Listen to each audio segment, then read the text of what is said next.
Okay, one thing with a small holding is even when you've kind of built the infrastructure and you've got the different bits and pieces, chicken pens and stuff like that, there is always like a level of constant maintenance and repair.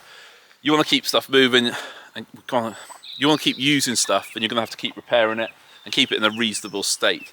That means staying in woodwork, that means replacing things when they break and not leaving them too long. I repaired this pen about 4 years ago, and it's about, must be 15, 16 years old, something like that. Replaced all the bottom, but when I did the inside, I put a thin piece of ply down, thinking it would be a temporary measure, which is a terrible thing to do. I've just shut these guys in the front of their coop, so you can have a look. The thin ply has eventually rotted out, so obviously it was pretty thin. It's on wet grass, it's just gone. So I'm now going to put a proper floor in this, which is what I should have done the first time.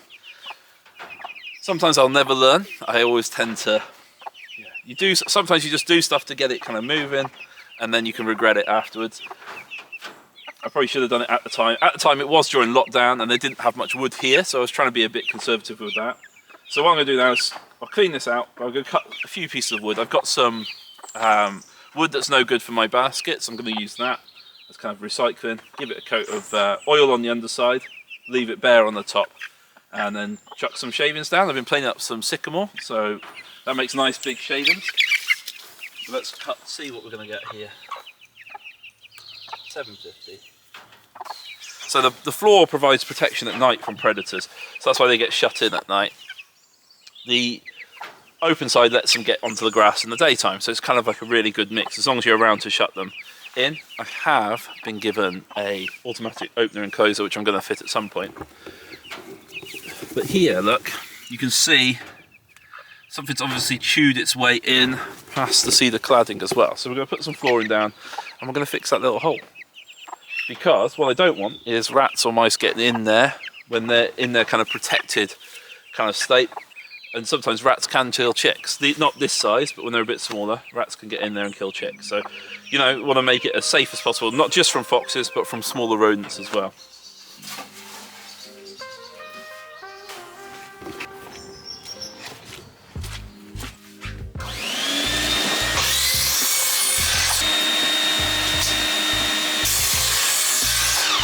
Got that laid out. The actual measurement is 620, which will give us a horrible little rip there if I do it off that. So what I'm going to do is take a 50mm off the first board, and I'm just going plenty into the second board then. Just makes it a bit tidier. So rip a bit off.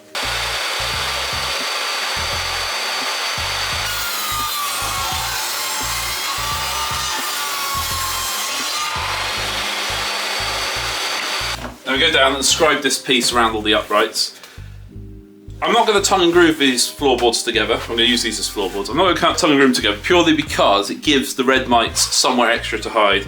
Bad enough having two bits of wood butted up against each other. You'll notice some of my coops don't have much wood in them at all. But that's kind of where red mites can go.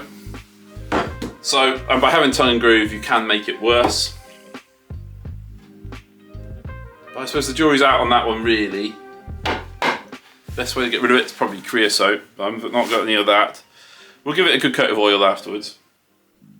Right, let's go clean it off and scribe it in.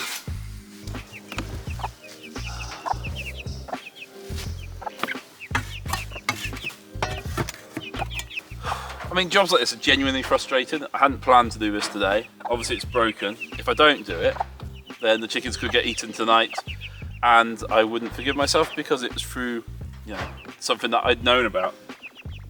It just means that, you know, you have to be quite reactive sometimes to jobs on the small holding and don't put them off. And sometimes it takes a little time to learn that, especially with things like pest control and stuff. You can think, oh, it'll be all right. I'll leave it another night. But if you do, that's when you can get into trouble. Let's say, so we got, take those two notches out of there. That'll be the same.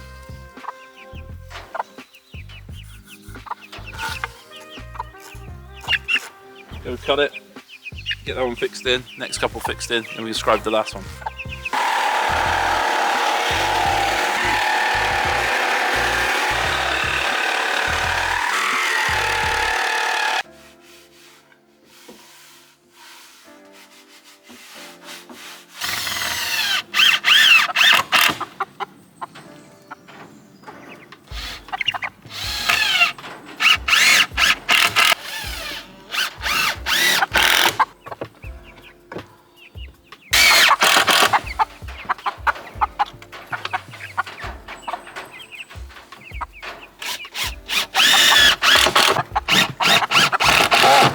just a notch around this, just a case of marking where the uprights are. Give it a little bit, no point being too tight.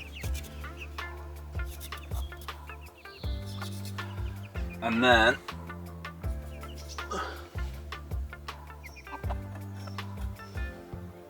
we know how deep the timbers are. They are about 40 mil. So we can mark the 40 mil on there.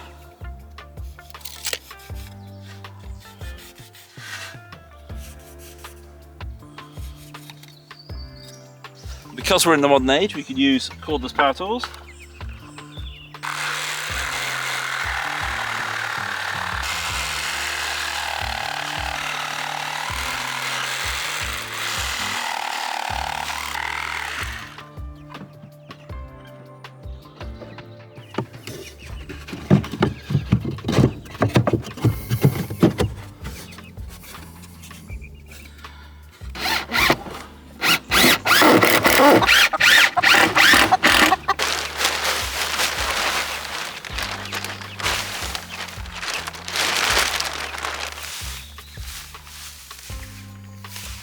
I predict this pen's going to give me at least 2 decades of service, but it's only because I've constantly maintained it.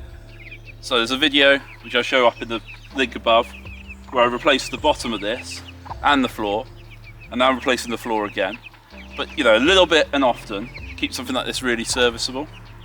That means you haven't got to splash out and buy it again. But it is obviously constant maintenance, and that's the trouble with kind of wooden infrastructure on a small holding. But you need it to do small holding scale type things, you know, and letting it rot away is doing yourself no favours and all the environment really. So yeah, another job done. Maybe a boring video, I don't know. Let me know in the comments what you'd like to see more of. You know, this is just kind of day-to-day running of things, but I can show you some more projects. I'm tempted to build another one of these in the coming weeks, so I'm going to do a project on that. If you're interested, let me know. But yeah, thanks for watching. I'll see you next time.